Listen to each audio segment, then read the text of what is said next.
Good morning. काय म्हणताय मग? चला वळूया आजच्या विषयाकडे. तुम्हाला दहीवडे आवडतात का? मला कमेंट सेक्शनमध्ये सांगायला विसरू नका. चला तर मग 1.5 कप डाळ मी सकाळी भिजत घातली होती. त्याच्यानंतर डाळ वाटून घेऊया. बारीक हो डाळ.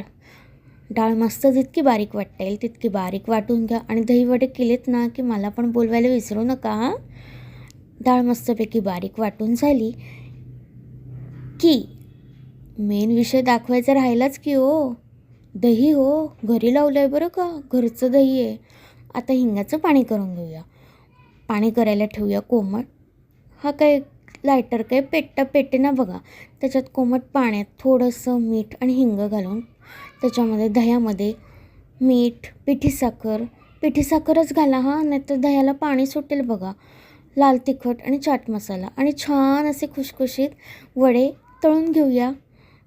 तळल्यानंतर हिंगाच्या पाण्यात टाकून नंतर मग दह्यात मिक्स करा. अजूनही चॅनलला फॉलो केलं नसेल आणि छान सजवा आणि आहोनं खायला द्या बरं का. अजूनही चॅनलला फॉलो केलं नसेल नक्की फॉलो